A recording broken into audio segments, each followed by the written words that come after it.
तो क्या आपको भी ज्योमेट्री परेशान करती है? ऐसे ऐसे फिगर्स जब आपके सामने आते हैं, और भी बहुत सारे फिगर्स हैं जिसमें सर्कल भी हो गए, उसके अंदर एंगल्स हो गए, क्या ये क्वेश्चन जब आपके सामने आते हैं तो आप परेशान होते हो ना? उसका रीज़न ये है कि वो जो कंसेप्ट्स है, जो फंडामेंटल कंसेप्ट ऑफ ज्योमेट्री है, इन बातों को हमने कभी सीखा ही नहीं। जो छोटी छोटी बात जो आपको मालूम होनी चाहिए, जो पॉइंट से शुरू होती है, लाइंस, रे, एंगल्स की प्रॉपर्टीज़, ये एंगल्स क्या होते हैं, ये हमने कभी सीखा ही नहीं, और हम सीधा क्वेश्चंस पे जंप कर चुके हैं, ताकि इसीलिए हमें क्वेश्चन समझ में नहीं आते। तो इस वीडियो में हम पॉइंट से लेकर ज्योमेट्री को पूरी तरह सीखने की कोशिश करेंगे। हो सकता है एक और वीडियो इसके ऊपर बने जिसमें मैं सर्कल्स और सारे एंगल्स की प्रॉपर्टीज उसमें कवर करूं, लेकिन ज़्यादा से ज़्यादा हम इस वीडियो में ज्योमेट्री के concept, fundamental concept of geometry सीखेंगे। तो बिना स्किप किए इस वीडियो को ज़रूर देखिएगा। तो जैसा कि हम शुरू करने वाले हैं फंडामेंटल कंसेप्ट्स ऑफ ज्योमेट्री, तो इस ज्योमेट्री को हम शुरू कहाँ से करें, इसके अगर कंसेप्ट भी देखने हैं तो हम शुरू कहाँ से करें, कि लाइन सीखें, सेगमेंट सीखें, या एंगल्स को पहले देखें, या सर्कल को पहले देखें। तो मैं जहाँ से आपको सिखाऊंगा उस पॉइंट से लेके हम पहुँचेंगे इसके एंड तक देखेंगे। और सबसे पहले हम देखना है कि ज्योमेट्री में सबसे पहले देखो कि ये है पॉइंट, ठीक है। तो अब इस पॉइंट के बारे में हम क्या कहेंगे कि ये पॉइंट क्या है, पॉइंट की डेफिनेशन पता है। तो अब सबसे पहले ज्योमेट्री के फंडामेंटल कंसेप्ट सीखने से पहले आपको पॉइंट के बारे में भी मालूम होना ज़रूरी है। तो पॉइंट जो होता है, point is a mark, point is a mark, point एक निशान है, point is a mark of position, ठीक है। तो अब ये जो पॉइंट है, पॉइंट के बारे में समझ में आया। अब इसके बाद अगर मैंने इसी पॉइंट को, हम लाइन से एक के बाद जो मैं चीज़ें आपको सिखाऊंगा, खुद ब खुद आप पॉइंट के ज़रिए, लाइन के ज़रिए, एंगल के ज़रिए ट्रायंगल तक पहुंच जाओगे। सिर्फ इसको स्टेप बाय स्टेप फॉलो कीजिए। अब ये पॉइंट को मैंने क्या किया, कलेक्ट किया, मैंने पॉइंट को इस तरह से जमा किया, फिर से इनमें पॉइंट को जमा किया। जब मैं ऐसे पॉइंट जमा करते जाऊंगा तो क्या बन जाएगी, एक इस तरह से लाइन बन जाएगी। तो ये कब बनी, जब मैंने पॉइंट को कलेक्ट किया। पॉइंट के कलेक्शन से मुझे मिली line. Line is the collection of point. अब मैंने इसमें से एक एरो हेड हटा दिया, तो ये लाइन बन जाएगी रे। रे को एक एरो हेड होगा, ये क्या होता है, एरो हेड। तो रे को सिर्फ एक एरो हेड होगा, it moves in a one direction. तो line moves in a both direction. ये है लाइन, ये है रे। अब इसके बाद मैंने ये वाला एरो हेड भी हटा दिया, तो इसके बाद ये होगा सेगमेंट, जिसे हम लाइन सेगमेंट भी कहते हैं। तो लेकिन अब ये मूव नहीं करेगी, इसकी लेंथ होगी फिक्स, इसकी लेंथ फिक्स होगी। ये हो गया लाइन सेगमेंट। अब इसके बाद हम सीखेंगे इंटरसेक्टिंग लाइंस किसे कहते हैं। सपोज ये एक लाइन मैंने बनाई, ठीक है। अब इस लाइन के ऊपर कोई भी एक लाइन आकर टकरा गई, ये दो लाइन आपस में टकराए। सपोज इस लाइन को हम नाम देंगे ए बी, और ये होगा सी डी, ठीक है। तो लाइन ए बी और लाइन सी डी यहाँ पर टकराए, इस टकराने को कहते हैं इंटरसेक्शन। तो अब यहाँ पर जहाँ इनका टकराव हुआ उसे हम पॉइंट एम देंगे। तो line A B intersect line C D at point M, इसे कहते हैं इंटरसेक्टिंग लाइन, ठीक है, इंटरसेक्टिंग लाइंस। अब ये तो हो गया सिर्फ दो लाइंस का टकराव। अब इनके टकराने में भी अलग अलग वैरायटीज़ हैं। अब ये तो हमने देख लिए कि इंटरसेक्टिंग लाइंस कैसी होगी। अब मैं एक लाइन ड्रॉ किया, इसके बाद मैंने इसके ऊपर एक इस तरह से लाइन दी, टकराव तो हुआ, इंटरसेक्शन तो हुआ इस पॉइंट पर। उसी तरह नाम वही रखेंगे हम, line A B and C D, ठीक है। और ये हो गया पॉइंट M। लेकिन ये ऐसा टकराए हैं कि जहाँ 90 डिग्री बना है। तो line AB intersect line CD at point M at 90 degree. लेकिन अगर दो लाइन इंटरसेक्ट करते हैं 90 डिग्री पर तो हम उन्हें कहेंगे परपेंडिकुलर लाइंस। अब परपेंडिकुलर लाइंस उर्दू में इसे कहते हैं उमूदी खुतूत। CD AB पर उमूद है, पॉइंट M पर। उर्दू में थोड़ा सा वीक हो चुका हूँ अब। चलो, तो अब इसके बाद अब ये इंटरसेक्शन हुआ और परपेंडिकुलर भी हुआ। अब इसमें भी और वैरायटीज होती हैं। अब ये तो सिर्फ परपेंडिकुलर हुआ, ये यहाँ पर ऐसे भी हो सकता है, यहाँ से 90 डिग्री हुआ परपेंडिकुलर, यहाँ से जा सकता है, यहाँ से जा सकता है, इस तरह से, किसी भी तरह से। लेकिन ये 90 डिग्री बना रहे हैं, मतलब ये परपेंडिकुलर लाइंस है। अब इसके बाद ये जो परपेंडिकुलर था, अगर वो इस तरह से हो कि इस लाइन को सपोज मैंने ये ड्रॉ किया AB जो है 8 सेंटीमीटर, ठीक है, इस पर एक परपेंडिकुलर लाइन गई बिल्कुल इसके बीच में से, जो इक्वली इसको दो हिस्सों में उसने बांट दिया। अब इसके लिए भी एक नाम होता है कि लाइन CD इस perpendicular to AB at M। लेकिन ये कैसा हुआ, बीच में से गया, तो ये परपेंडिकुलर भी है और बाइसेक्टर भी है। बाइसेक्ट करना यानी दो टुकड़े करना, बाइसेक्ट करना यानी दो टुकड़े, बाई के मतलब दो, और ये है परपेंडिकुलर भी है, तो ये परपेंडिकुलर लिखा, परपेंडिकुलर बाइसेक्टर। तो अब आया समझ में, परपेंडिकुलर मतलब उमूद और ये होता है नासिफ, उमूदी नासिफ जिसे हम कहेंगे उर्दू में। तो ये बात समझ में आई कि हमने लाइन से क्या सीखा। एक बार मैं आपका रिवीजन उसमें कर लेता हूँ कि शुरू से मैंने क्या बताया था। सबसे पहले हमने सीखा पॉइंट, देखो कितना आसान होता है, थी बहुत सारी चीज़ें लेकिन एक जगह कलेक्ट कर लो। सबसे पहले हमने सीखा पॉइंट, उससे बनाई थी लाइन, एक एरो हेड कम करके बनाया रे, फिर हुआ सेगमेंट, और उसके बाद इन दोनों को टकराने पर हमने देखा इंटरसेक्टिंग लाइन। इंटरसेक्टिंग के बाद हमने सीखा परपेंडिकुलर लाइंस, और परपेंडिकुलर लाइन सीखने के बाद हमने सीखा बीच में से जाने वाला परपेंडिकुलर बाइसेक्टर। आई बात समझ में? इतनी चीज़ें हमने इतनी जल्दी सीख ली। अब इसके बाद हम देखेंगे पैरेलल लाइंस। पैरेलल लाइंस सब कुछ हम कोशिश करेंगे एक वीडियो में कवर करने की।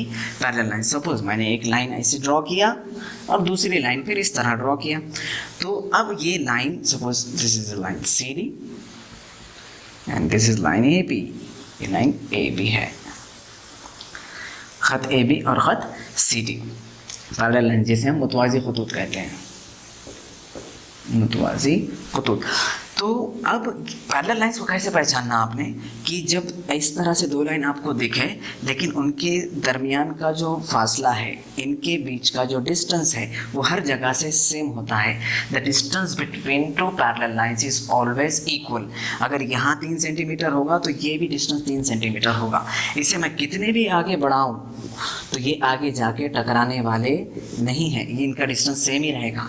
इसे हम कहते हैं पैरेलल लाइंस। अगर ये लाइन यहाँ से भी अगर ऐसी हो, ठीक है, लेकिन अगर मैं इसे आगे इस तरह से बढ़ाऊंगा तो ये दोनों लाइन पैरेलल है, हालांकि ये इतने दूर क्यों ना हो।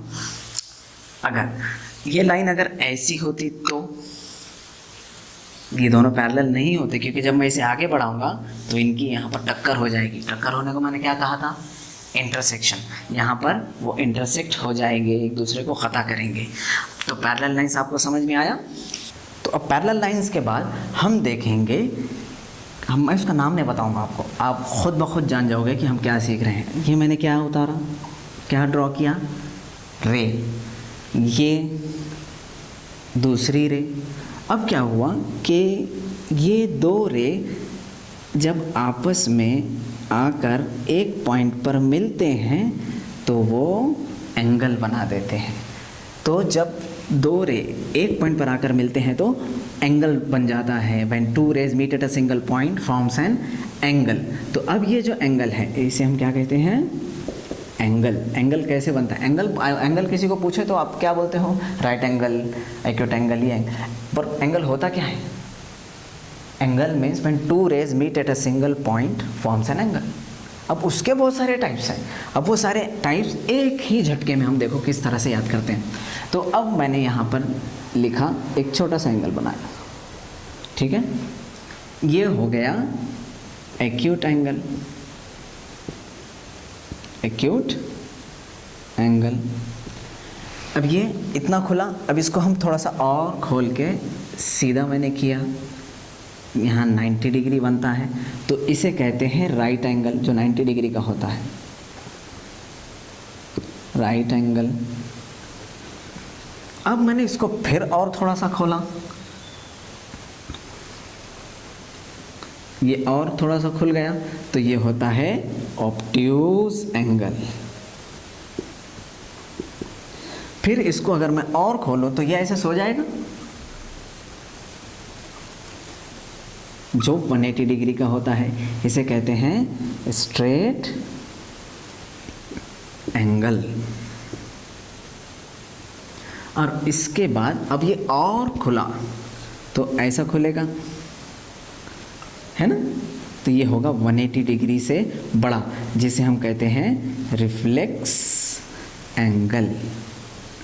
और है, अगर ये खुलते हुए जब पूरा राउंड कंप्लीट कर लेगा तो राउंड मार के वापस यहाँ पर आया, इसी के ऊपर दो एरो हेड, ये क्या बता रहे हैं कि ये राउंड मारकर वापस आया है। कितना राउंड, 360 डिग्री का। 360 डिग्री के एंगल को हम कहते हैं कंप्लीट एंगल।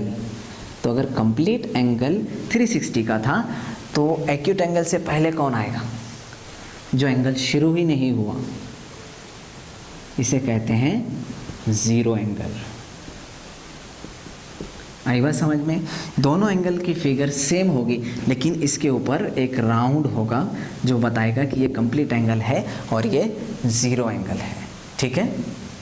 तो acute angle, right angle, obtuse angle और straight angle, reflex angle, complete angle and zero angle सीखने के बाद हम देखेंगे एंगल्स अबाउट अ पॉइंट, एक पॉइंट के ऊपर बनने वाले angles. If a number of angles formed about a point, एक पॉइंट के ऊपर अगर इस तरह से एंगल्स बने,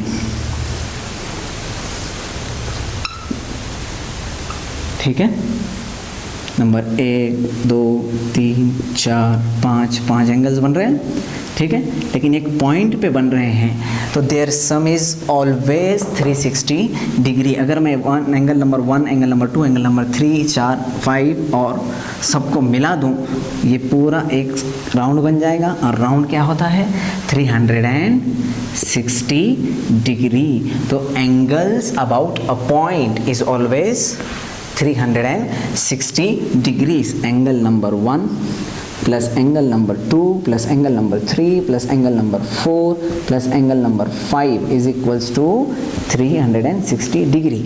इसके हिसाब से अगर इस तरह से भी आ जाता कि इतने मैंने उतारा, तो कितने हो रहे, 1 2 3 4 5 6 7 8, ठीक है। तो angle number 1 plus angle number 2 सबको मिला के इज इक्वल्स टू, बस हमें क्या लिखना होगा, 360 डिग्रीज। तो ये क्या था, angles about a point, point पे बनने वाले एंगल्स।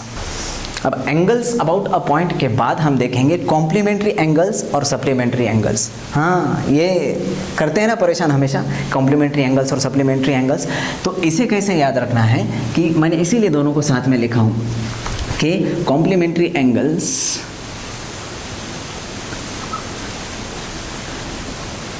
एक ही फिगर से याद रखना है, समझ जाएगा। ये स्ट्रेट एंगल मैंने ड्रॉ किया, चलो मैं पहले यहाँ पर ये बनाता ही नहीं हूँ, ठीक है। मैंने ये 180 डिग्री वाला एंगल ड्रॉ किया और ये 90 डिग्री वाला ड्रॉ किया। अब इस 90 डिग्री की हम कर देंगे दो टुकड़े, ठीक है। चलो, ये पहले ट्रायंगल था ABC, एक बीच में से हमने रे पास की, तो इसके दो टुकड़े हो गए।